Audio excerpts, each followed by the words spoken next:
Welcome to Between Two Ovaries, your go-to for all things women's health. A lot of people just say like, oh, my vagina. Yeah. And Yes. that's all of the above. That's not your vagina. No. Well, it is. We're here to cut through the confusion, bust some myths, and give you the facts straight from the experts. You cannot still believe the amount of people that come to a gynecology clinic saying that they don't look right down there and they need something doing about it. We're keeping it real, bringing you honest conversations about topics that matter to you. Everything goes back to the menstrual cycle. Yes, it's a low-risk procedure, but it's not a no-risk procedure. From periods to menopause and everything in between, we've got you covered. So whether you're here to learn, laugh, or just listen, you are in the right place. As soon as I said it. Welcome back to part 2 with Becky Kearns, who is all things defining mum on the internet. And we want to we've split this in 2 because we think it's such a good episode, and she provided us with so much amazing information that we were like, we can't cut it out. So we've put it over 2 episodes. We really hope that you like the second part of our to be continued episode with all things Becky Kearns. Let's get into it. You had twins because you had 2 embryos put back the second time, which isn't something that would usually happen.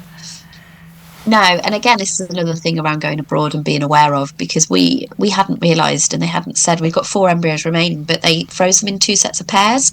Oh. So when we went back for a sibling, we were intending to have one put back, and we were told, well, they're in a pair, so you may as well have both put back. And I remember my husband freaking out, going, we can't have twins, we've got a 1-year-old. No, I think that's a very valid thing to be worried about. You want another baby, but twins is another level, isn't it? It's another thing. And they said, well, it's around a sort of 15% chance that both will take, and we didn't want to let one of the embryos go, not after everything we've been through. And so we were like, well, okay, well, and I knew in the first few weeks when I was pregnant, I felt a lot worse than I did with my first. I'm sure there's 2, and I remember his face when we saw 2, and it's the most incredible thing now, because I couldn't imagine not having them as a pair. But I was worried about being quite petite myself, that carrying twins, and I carried them to 36 weeks, but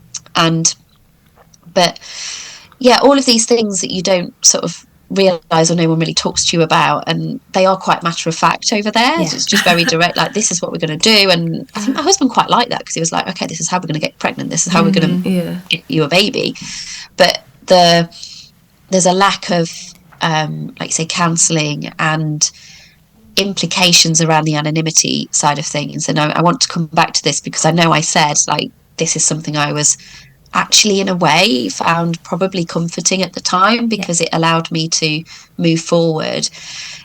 The one regret I have from the whole process is using an anonymous donor, because I've got these 3 amazing little human beings who may well one day be curious about their origins, and have also reconciled the fact that I cannot be replaced in my role because I'm their mum. Replace that. There's all the memories and the relationships we've built. I wish that they had that choice, and I found that really difficult over the years. And this is another reason why I share my reflections, because I think when you're in that position where you're already grieving the loss of your genetics, so you're feeling really vulnerable, and you just want it to happen, it's so hard to project yourself forward and actually even imagine having a baby, let alone a 9-year-old asking questions about who this person is. So, and I know from sharing that, there's a lot of people who said, you've actually made me think twice, and now I've gone for an open ID donor, and that makes me really happy that I can use those learnings. But some people won't feel as comfortable, but I think it's really important, and this is where my platform Paths to Parenthood comes in. It allows you to explore the here and now and how you're feeling, but allows you to project into the future. And a big turning point for me was actually hearing from donor conceived people themselves. So people who had curiosity about who that person was, but at the same time had so much love for their parents who they maybe weren't genetically connected to. And I think it's starting to realise that it's not a one or the other. It's you can have both in your life, and one doesn't have to take away from the other. So I think one of the things that I find is important in talking about this topic is that donor conception can often be kind of presented as this magic bullet, and yes, you can't use your own eggs, but you can use donor eggs. But there's a whole load of complexities that come with it, and it doesn't just end at the point you have a baby. It's like that's where a whole new story begins. And you as a parent need to be prepared and secure enough with your own fears and feelings to be able to talk to them about that story. And the advice nowadays is you're open, and you tell them from an early age, and it becomes just part of their story. And our girls have always known. I don't think they will remember a time. They will talk openly about the fact that like mummy's eggs were broken, so we needed some help from another lady. And even though we don't know a lot about her, we wonder. So they have curls. I don't know whether she had curly hair, but it definitely doesn't come from my husband's side. So we wonder that maybe you get that from the donor. But we're in a position where we have to sort of manage their expectations a little bit around what they might be able to find. But with DNA testing, who knows nowadays? I don't think you can truly guarantee anonymity for anybody. So, and in the UK, it's a topic, if you donate eggs, it's not anonymous anymore. That by the age of 18, the donor-conceived person can choose to get in touch with the donor if they want to. But I'm assuming that's not the same in clinics abroad. No, okay. No, not. It depends where you go. Things are starting to change. So Greece have recently changed their laws, so they offer open ID. I think Cyprus have as well. Portugal offer open ID, but Spain, Czech Republic are still totally anonymous, and that's by law. And I even tried to sort of, after I'd had them, I wanted them to pass on a letter to our donor, just not identify him, but just to say thank you. And they wouldn't even do that. It was that level of, but if they were to post it online, then they might find you. And I thought, that's the most ridiculous thing. But so I think I didn't really think about how I might feel as well, and how my feelings might change. And now I'd love to meet her one day and say thank you. And even though it would be strange seeing someone who resembled our girls, it's something that I can't imagine another act that could be so life-changing, not just for the family, but for the ripple effect of the wider family, like making my parents grandparents and my brother and uncle, and all of the joy that they've brought to so many lives as a result of this person deciding to do such an incredible thing. So, but it comes with complexities, and I think that's the tricky bit that often isn't spoken about. That's why I think it's so important to talk about it, which is exactly what you're doing, and I think that's brilliant. But it's really interesting to hear that through the experience you actually have changed your perspective on whether you would have gone with a known donor at the beginning. I think that's probably something that most people would be fearful of without exploring why they're scared of that, and actually just doing exactly what you do, redefining what being a parent and what being a mum is. Like it isn't necessarily being genetically linked to your child, it isn't necessarily giving birth to them, it's actually what you define it as, and usually it's that that bond and the relationship that comes with raising a child. But I think it's really important to have open conversations to allow people to explore that before they then go down the path, which is exactly what you're doing. Did you use or know of any resources that were useful for like telling children about the situation? So it's interesting. So there's a donor conception network, which is offer a lot of resources. It was actually through sharing my story on Instagram where I came across our first children's book. So I think the twins were about 8 months old, and for ages I'd been saying I want to either write about our journey or speak about it or do something. And my friend got so sick of me saying it, she built me a website and was like, for God's sake, just stop blogging. Like, and it's literally that's just how it happened. That's how it happened. I was very grateful to ask her. that. You were so amazing at talking. I feel like I've gone through all the emotions in this. It's like, because you're so fantastic at talking about this, but I was just like, I wondered what like made you wake up one day and be like, I need to share my story, because it's not an easy it's definitely not straightforward. And no.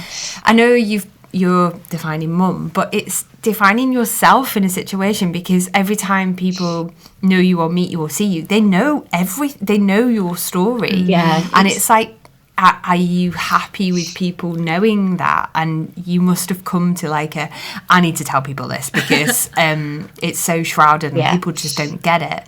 But it's just so brave as well. I just think it's fantastic. I think you telling your story as well makes other people feel more comfortable to speak about their story, or even just more comfortable knowing that there's other people that have gone through the same thing as them. Yeah, definitely. Yeah, there's a quote that I came across a few years ago, and it was by a lady called Anne Voskamp, and it was "Shame dies when stories are told in safe spaces." And I think that's so true. When you start opening up, then someone else feels comfortable to open up themselves. But I still remember, because I launched it, it would be 7 years ago at the beginning of November, when I launched Defining Mum. And it was like, the Instagram account as well as the blog. And it was almost like coming out. Because even though my close friends and family knew, wider people who I used to work with, who I went to school with, didn't know. And it was really nerve-wracking, but I was blown away by the response from people, and actually the amount of people who knew somebody else who'd been through it, or were maybe going through their own struggles. And it almost became quite addictive in a way, that I found it really cathartic to share and then see the impact that it had on other people.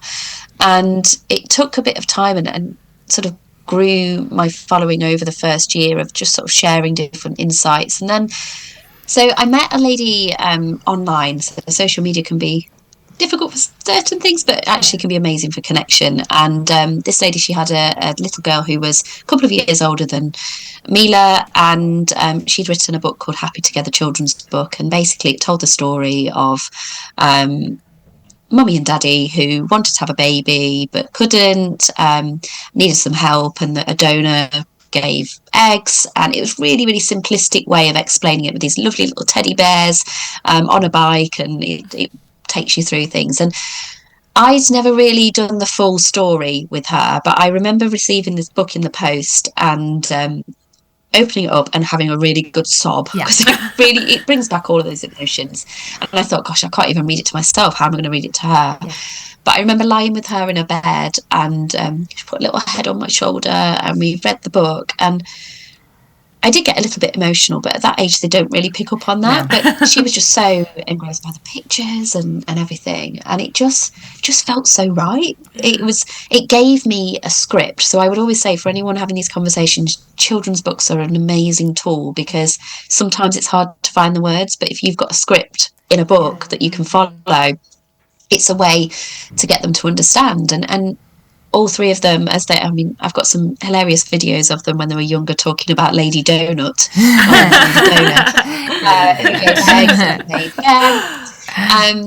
And so we've always sort of celebrated that as a part of them. And I think one of the things that sort of really came through when I was listening to donor conceived adults is the shame that often surrounds these stories. And what I wanted to do with the girls, and I talk very openly about how open I am about our story as well with them, is create that sense of hopefully pride around that story. Then it's nothing to be ashamed of, but also to let them know as well that they're not on their own. So like every year we have an annual picnic in Regent's Park in London, where all these donor conceived families come together, and the kids can meet other kids made with donors. I really like that. It's a beautiful day. We couldn't do it this year because of the Tommy Robinson marches, but we had to cancel it, unfortunately. But not to get political.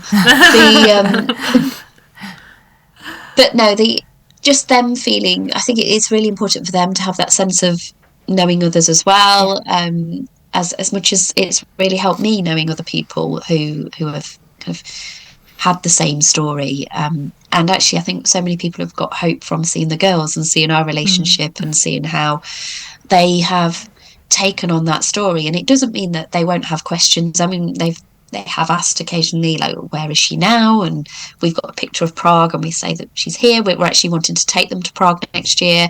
But that's the tricky bit, where I find that I can't quite fill in those gaps at times. But honestly, at the moment, it's a small part of them. They're much more interested in, I think I asked Eska not too long ago, does she think about it? But she says, no. She says, I think about food more. That's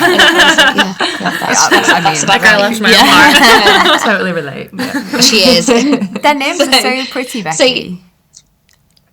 Yeah, so they all link back to kind of the Czech Republic and that really kind did of part of the wonder. world. Yeah. So we wanted there to be, so Mila, we always loved the name Mila.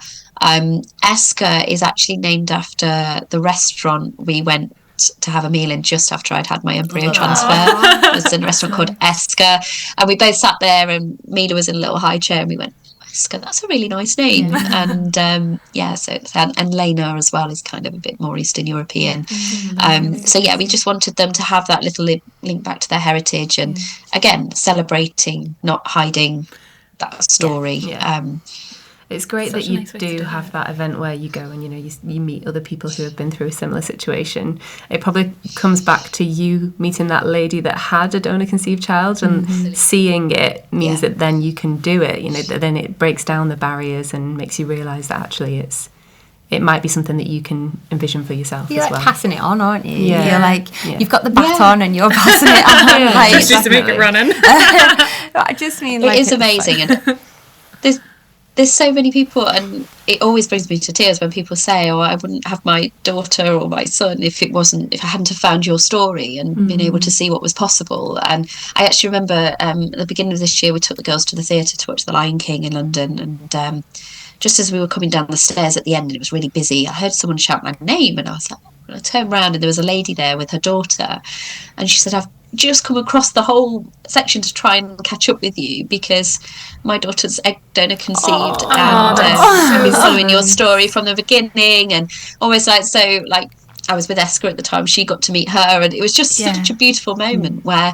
it's hard to, sometimes you don't realise the impact and the ripple effect of just simply sharing your story to show people, like I say, what's possible. And we had an event just on Saturday in London where we had a room full of people contemplating this path and be feeling exactly how I was feeling it, as I spoke about earlier.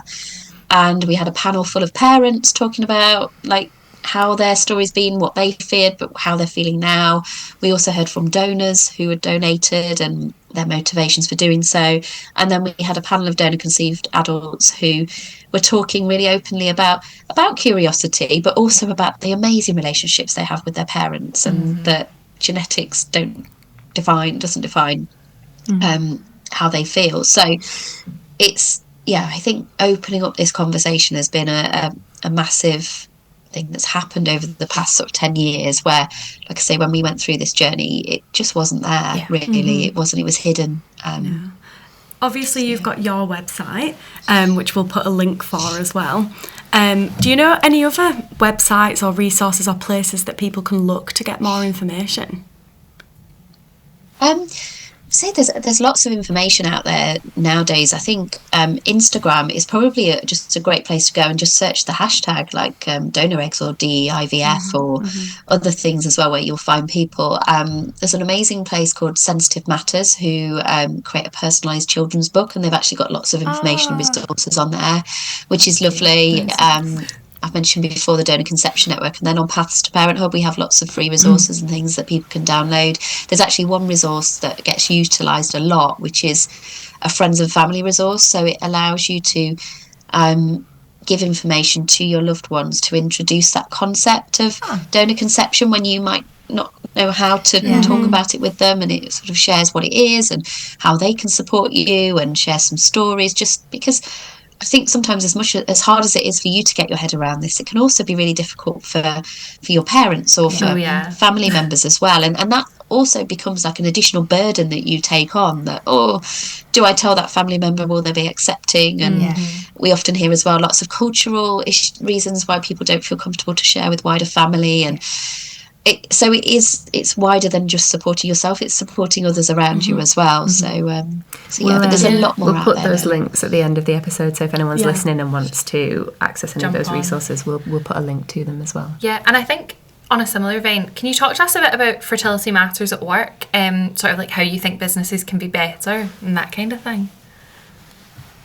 Yeah, so this is like putting my other hat on. I was just like, So Fertility Matters at Work is, we're a non-profit, and we've been working for the past 4 years now with organisations to better understand what people who are going through fertility struggles are going through and how they can support them. And we've done few bits of research to really show the impact that it's having on individuals, but also the impact on the business as well. And we support them in putting in place inclusive policy, so allowing people and giving permission to have that time off to go for appointments, which often isn't the case. We help them with awareness raising events. We share stories, break down the stigma. We train managers, so we have an e-learning program for managers so they can understand what they can do to support, and even to the point of just understanding what's involved in a typical IVF cycle, why those appointments might be short notice, why that person might need to inject at a certain time or store their meds at a certain temperature, and the hormonal impact and other things.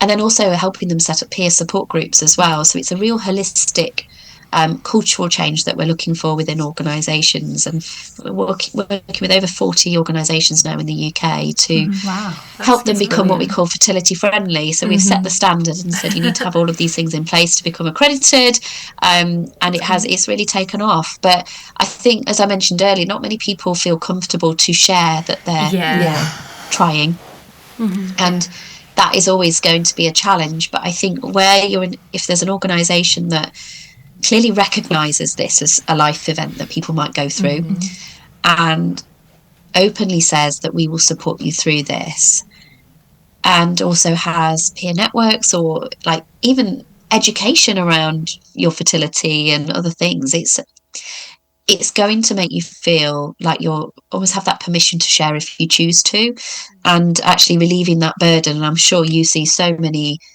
women in particular coming in who are maybe still juggling. I sat in the waiting room at a fertility clinic recently because I was going to a meeting, and the amount of women with laptops like balancing on their laps, furiously tapping away. And there was even one woman who was being called in, and she was like, just 1 minute, I just need to press send on this email. And I thought you wouldn't see that in any other medical waiting room, I don't think. It's such a difficult one. Because we ask for male and, well, I know in a heterosexual couple, male and female, or in other couple, like we want you and your partner, or you and a support person, or we want them both there. It makes it even kind of, we have to say a lot of times, and if you can't be here for embryo transfer, we need to know in advance that you can't just not turn up. Like it's not, doesn't work like that. Our like consent doesn't work like that. You have to be there. And people do. I had a couple in clinic yesterday that were like saying, oh, I'm not sure if, and I was like, we need to know, like, he's got to come for, this happened to be a heterosexual couple, but he has to come for the day of collection because we need your sample on the same day. And so there's quite a lot about, like, the male work or the other couple work, not just the person. It's two schedules, isn't it? It asks a lot of the couple, I suppose, regardless of what it is that they're going for. So then it's going to take up so much of your life that you have to try and squeeze in what you would be doing without that appointment. We actually had a guy who was on one of our panels, and he said that he had to say to his manager, look, I want to be there at the conception of my own child, like even to put it in those terms, like why would you, even though you're not the one having embryo transfer, you want to be there. And we always make a big point of saying partners that it's something that you go through together if you're in a couple. That it seems crazy that these things aren't supported. And what we see as a result of the lack of support is I think 64% of people took time off sick, and anecdotally that's to hide the fact that they're going through treatment. So if you're thinking about somebody taking maybe a full week off sick versus an appointment every other day in the morning, that's much more disruptive and costly to an organisation than it is for allowing that person to be able to go to those appointments, and then maybe, if possible, work from home, or maybe just shift their hours and come in a bit later, or just give them that time for a temporary period of time to alleviate that stress. But it's like a full-time job anyway, IVF. Never mind having to juggle everything else. And I mean, there's the whole thing around the the 12-week rule. We don't tell people that we're pregnant till 12 weeks. So why would you tell people you're going through IVF? And I heard it described the other day on LinkedIn. I thought it was a brilliant phrase. It was called a cultural gag order. Almost like, culture and society says that you don't tell people before that point in time. And actually what detriment does, like, it has a detrimental impact on particularly women who are going through this. But it's still a barrier that women don't want their careers to be impacted. They don't want people to think that they're not committed, and maybe they don't want that promotion. I've heard from women who have lost their jobs as a result of going through IVF, who have not been given the promotion that they've been working towards. So these fears are really real, and that's, I suppose, what we're trying to address with Fertility Matters at Work. I'm just thinking from a Fertility Matters point of view, if someone thinks that would be a really useful thing for their employer, but their employer hasn't come across it yet, is there any resources or guidance on the website for that situation where you can go to your employer and be like, look, here's what you need to read to be able to understand what I'm going through? Yeah, we've got a lot of free resources on the website. So there's even things like to support you in having a conversation with your line manager, like around this is what IVF typically involves, and this is why I might need last minute appointments, etc. But we've also got we've got a report. I've got it here. Research report from this year, which is it's always on my desk because I refer to it a lot. It's and basically that talks about the recent research this year. So it sets out why this is important in the workplace, and then also what you can do to. So if you want your HR department to start doing something, maybe pass that over to them.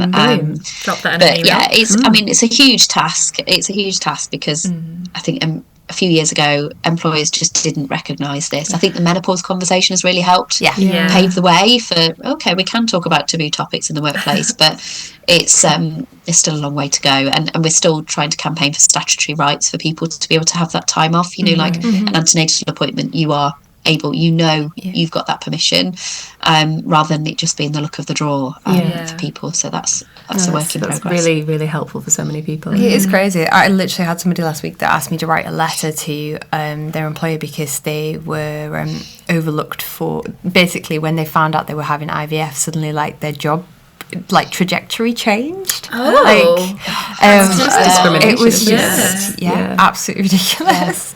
But do put them in contact with us, because we've got Claire, my co-founder, is a HR expert, and she often supports people in those positions. So try to with some advice. There we go. Yeah, amazing. Moving on to some Q&A. I think we've covered most of it, and now any questions we'll see what we've got left over. Perfect. So the first one we did touch on, it was sort of how did you approach telling your children that they were conceived in this special way? And then linking into the next question is actually, how did they feel about it? The sort of, I know you started at a really early age, but how have they changed over the years with it?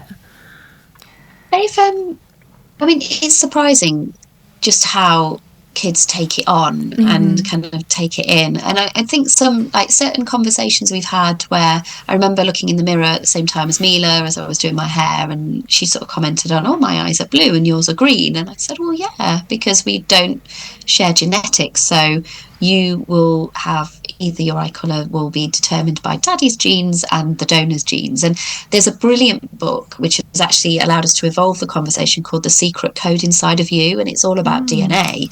So I think my girls are very, very advanced in understanding They're biologists. We love to see it.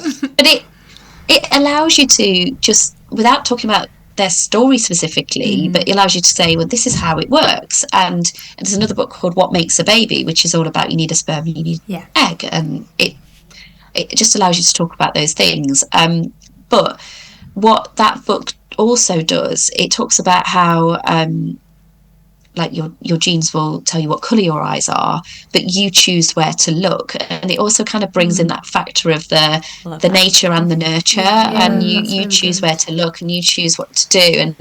And so we've been quite open about things like that. And actually just recently, I shared it on social media, actually, just a little conversation with Lena, who's one of the twins, and she just said something like, so Mummy, are you glad that your eggs were broken? Aww. And I said, well, I was sad at the time, but I am really glad now, because if my eggs hadn't been broken, then I wouldn't have you, because you came as a result of that. So that's kind of how the conversation has developed. We've not got into, I've never had any sort of really negative feelings from them or anything yet, but you never know as they grow and they start to form their identity a bit more in do you have teenage years. But like concerns or worry about when you've got a teenager that's like rebelling slightly? Puberty's going mad. I think 3 teenage girls concerns me enough. Never mind the donor conception aspect. But we actually, as part of Paths to Parenthood, we have a series with a child psychologist, which is actually really, really helpful because it talks about how children understand their identity from the age of age 3 to 6, and then 7 to 12, and then teenage years. And what's sometimes really interesting is we always fear that moment of "you're not my real mum" and "I hate you" and all these things, which, as this psychologist was talking, actually it happens a lot of the time anyway, like regardless of these things. And children, that's part of what they have to do as a teenager to separate themselves from you and become independent. They have to push back and they have to do these things.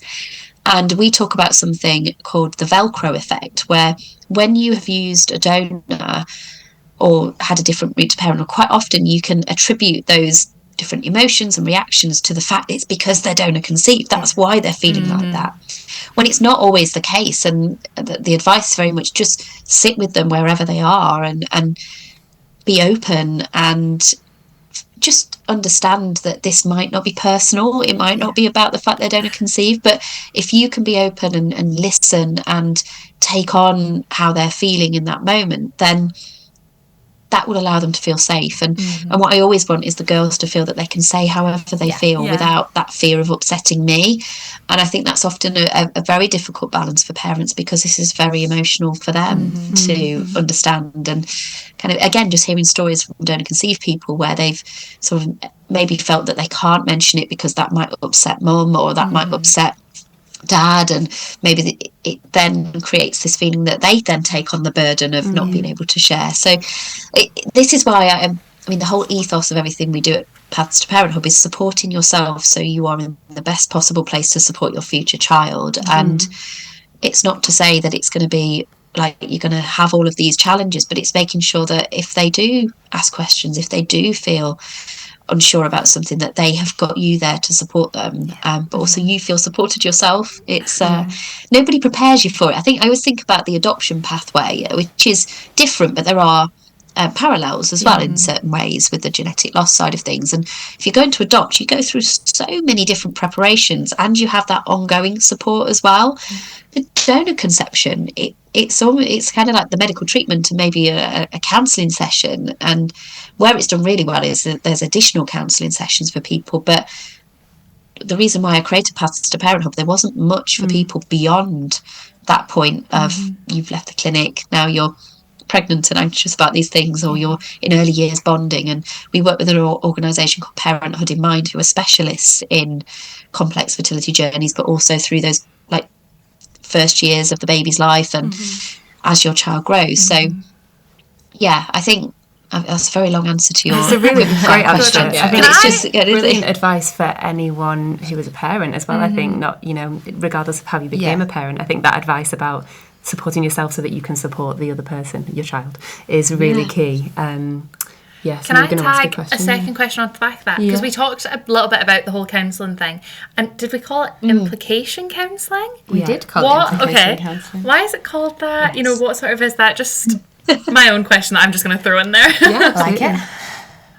So I really don't like the term implications, because I think it sounds like you're about to do a bad thing. Yeah. But the reason around it is kind of, this is a big decision if you're looking to use a donor, and what are the implications of that? What are the things you need to think about? So they will go through things such as, have you thought about telling the child, and actually the best way to do this is X, Y, Z, and have you spoken to family members about this? How do you feel about certain things?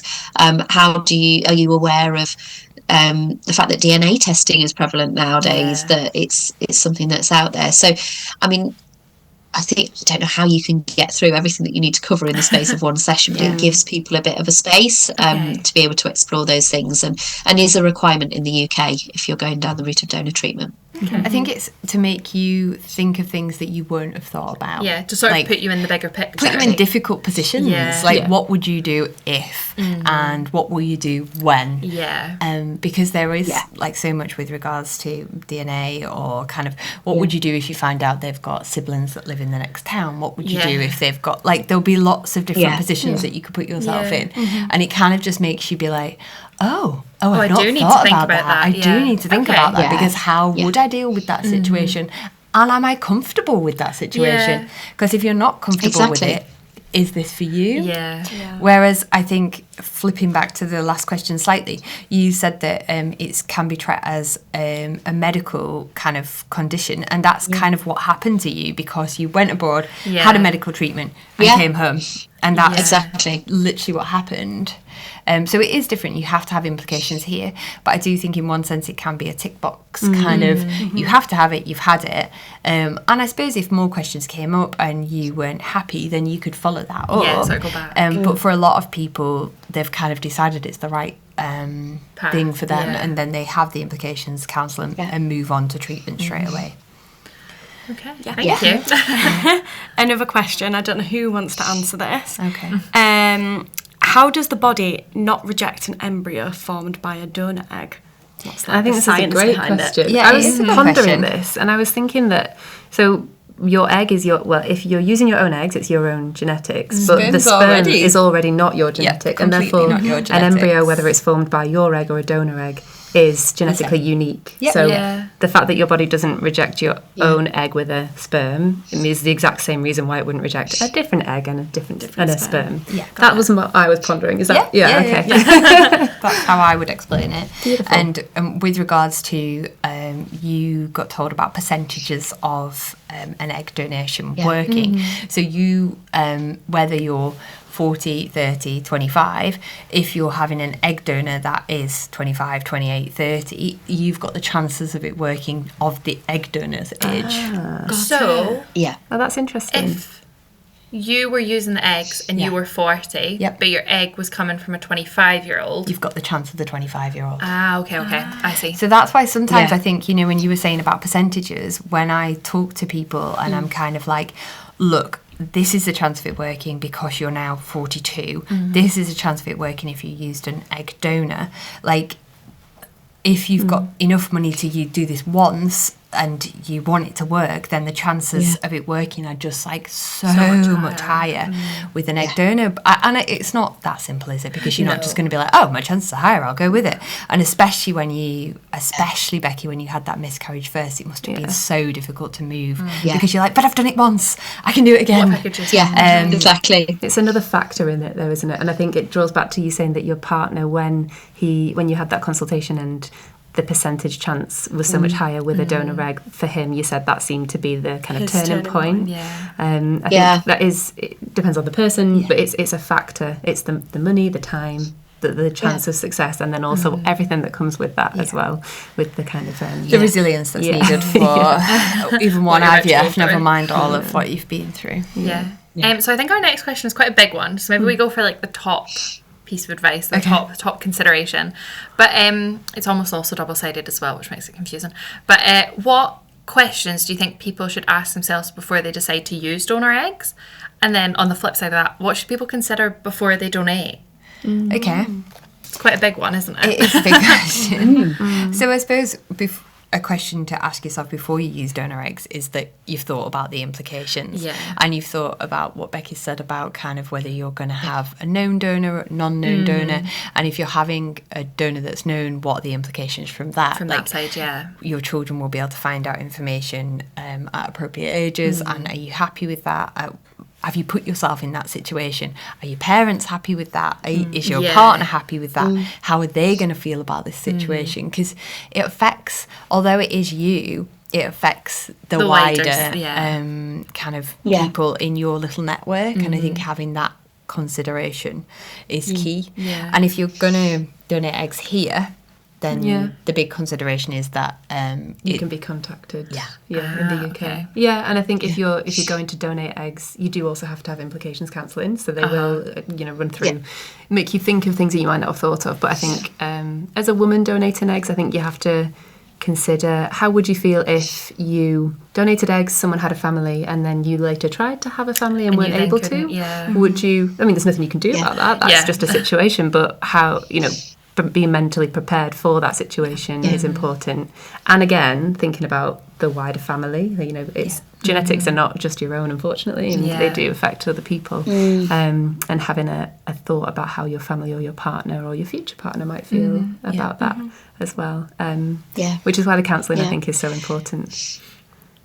Yeah. I think as well, just to add in, I know we talked about kind of anonymous or known, but that there's another level of known as well. So there's the open ID known that you could find out at the age of 18, but there is also the element of some people will use a known donor, whether it be like their sister or a friend might offer, and that can be a really good option. But again, the implication counselling is really important around, okay, what role is that person going to play and how are you going to manage certain scenarios?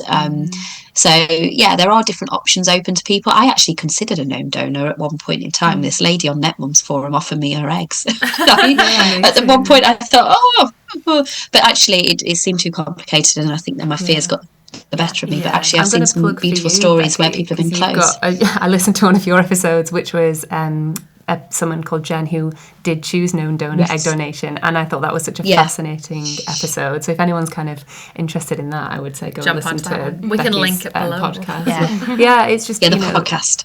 So much to explore with that, a known donor being someone who might then be essentially a part of your family and may have a role in your children's lives. What if they lives. disagree with your parenting? What if they disagree with what you're planning? Or you would need to have very set boundaries, I think, with a lot of things. Like really exactly. No grey areas. Nope. Yeah, I think it must be very difficult to kind of come to an agreement, because I think it's lovely being altruistic and being like, oh my gosh, you can't get pregnant. I'd love to do this for you. I'd love to do this for you, but then in 5 years' time, you're like, oh, I didn't think they should go to that school. I thought they should go to this other school. Like, there's a lot to think about, and You've got to have those boundaries. No, definitely. And one more question before we move on to some quickfire myth busting. So, is premature ovarian insufficiency the same as menopause or infertility? Okay, so premature ovarian insufficiency is when kind of you're going through the menopause much earlier, so less than 40 years old. And as Becky said, she started to get kind of symptoms, menopausal symptoms, not kind of particularly link them at first to be like, oh my God, I must be menopausal, I'm 28. But it's going through the menopause earlier. Now, this can run in families, it can relate to some genetic conditions. If you have gone through premature ovarian insufficiency, you do need to be on some form of hormones, because you need to be looking after your bone health, your brain health, your cardiovascular system, because you should be on hormones. You should have hormones until the kind of natural age of menopause, which is kind of 51. So I assume, Becky, that you would be on hormones. I'm on HRT. I know. I was like, and that's to like look after yourself. But it just has massive implications with regarding a family, because as we picked up at the beginning, unfortunately, if you've gone through premature ovarian insufficiency, you're not a good candidate for IVF. You're not a good candidate for fertility preservation. And if you're 23, 24 and you've not met a partner, being promised the world that you'll have an egg collection and we'll just store these eggs for you. If we're storing 2 or 3 eggs and each egg has a 5% chance of pregnancy, we're not really helping in a sense. So they're really difficult conversations. And I'm assuming you will kind of mirror the same kind of thing, Becky. Yeah, absolutely. And I say HRT has been brilliant for me, but again, there's a whole stigma around that as well, being menopausal at a younger age. And I think just a plug for the Daisy Network, which is a brilliant charity that supports those people who have been diagnosed with POI. There we go. Another link. Brilliant. So now some quick myth busting. Okay. Some of these are a bit wacky and a bit, we've touched them gently, so we can just do quick answers. Is it harder to bond with a baby that isn't from your own egg or your own sperm? I feel like I would go with no, but Becky might have another interest. I think it will be your issues, not the baby's issues. Yeah. That baby Has comes no out idea. and it needs looking after, Just keeping like, warm, "Mummy." feeding, changing nappies, and Yeah. they're not bothered who you are, in a sense. You're way more bothered who they are. There was a little bit, again, I'm plugging your podcast, Becky, but there was a really fun. interesting section at the end of that episode about known donor eggs, where you had a chat with someone who was talking about, essentially it brings back to, what is motherhood and when do you become a mother? And there was a piece of research where they'd studied this, like at what moment mums felt bonded to babies, regardless of how they'd been conceived, whether they were like donor eggs or own eggs. And a lot of the time, the kind of bonding bit came where there's a known moment, like say the baby first looks at you and you can see that the baby's looking at you and recognises you as someone who cares for them. And a lot of people found like that was the moment of like, oh, we're bonded. I feel something, regardless of how that baby had been conceived. So I think it obviously it's unique to everyone, but it's a really nice, I thought that was a really nice kind of example of how it really doesn't matter genetically. If that child is yours, you can still bond with them. I just agree. the same. And what you said there, Aran, is it's often in our heads, the issues, it's not with the baby. And what I've learned is that it's bonding, it's a process. It is something that happens over time. It's not just this instant one moment of recognition. But what's really helped me as well is understanding that even parents who are genetically related to their children sometimes struggle with bonding. It's not just something that happens just because you've used a donor egg. I think it just might be something we're a bit more acutely aware of and conscious about, and put maybe more pressure on that bonding process. But no, I couldn't feel any more bonded with my children, and sort of that just develops as they grow. I think you know when the baby's born that you need to look after it. Well, we hope you know. They know your voice as well. You know you need to look after it already, but apart from that, like, it is kind of alien in a sense. Like, you've got something that's depending on you. But I know when people are like, oh, I love it so much, and I'm just like, yeah, I know that the baby needs looking after, but I feel like it's a weird event. Like, it's a process. Zachary had his tongue snipped, tongue tie thing, and when they did that and he cried, I was like like had this moment of like, do not hurt my child, this is my child. Mummy, And like had this like massive and was so upset about it. And then I think you realise that you're like, that's because I just love him so much. I do have maternal I instincts. just love him so much.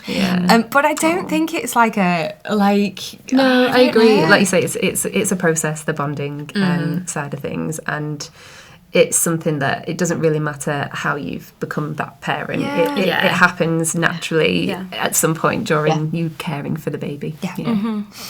They're all little strangers when they come into the world. And I kind of look at them and go, who are you? And you just get a bit stressed because you're like, oh my God, they're sending me home with this baby. Like, I don't have to look after a baby. And no one else is there. It's like it's on you. You've got to keep that baby looked after. I can catch them, I can pull them out and get them out in operation. Not like, I have to look after it. It's mad. Sorry, go on. It's all right. Another myth. You are immunocompromised to accept the donor eggs or embryo. Yeah, no, not a thing. You don't. It's not like a kidney. It's you're not going to. You don't need to take any steroids or anything to stop that. So no, myth. Nope. And next. Yes.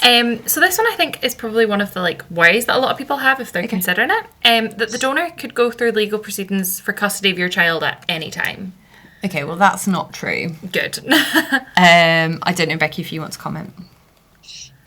No, they have no legal rights to the child. I actually remember when we went to register Mila's birth, and I remember saying to her husband, I don't need to put the donor down on the birth certificate, do I? And no, you don't, because you are the mother.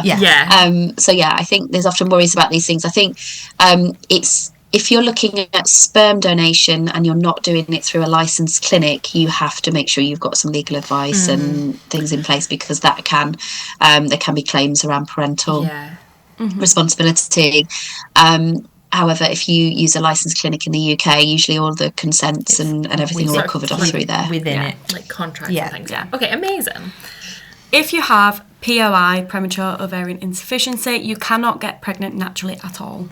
Not true. And I know, Becky's Becky, shown it didn't kind of work for you with your own eggs, but if people have been told they've got POI, they're 22, 23, and they're having sporadic periods, if they don't want to be pregnant, they should be on contraception, because you can always throw off an egg at some point and get pregnant. So it's a less than 1% chance, but you can still get pregnant. Perfect. And I feel like we'll have a very quick answer to this one. You have to be over 40 to use donor eggs. No. Not true. Becky's like, Absolutely not. absolutely not. Donor eggs / sperm cost a fortune. They can do. Well, it's not actually the gametes that end up costing a fortune. It's the process around it. I'm assuming, Becky, you would agree with that. Yeah. So would IVF with donor eggs be more expensive than IVF with your own eggs? Yeah. Yeah. Because there's more and more eggs being frozen now, and more egg banks, and I always find it really difficult because it has been commercialized in some ways, but there's a huge demand, and it's one of those things where it is more expensive because you're paying for donor eggs, and actually that means someone else is having to go through the IVF process as well, and often there's the compensation that's involved for the donor, which is at a set amount in the UK as well, and it can't be exceeded, so it's regulated in terms of what the donor receives. Right. Using donor eggs guarantees a pregnancy.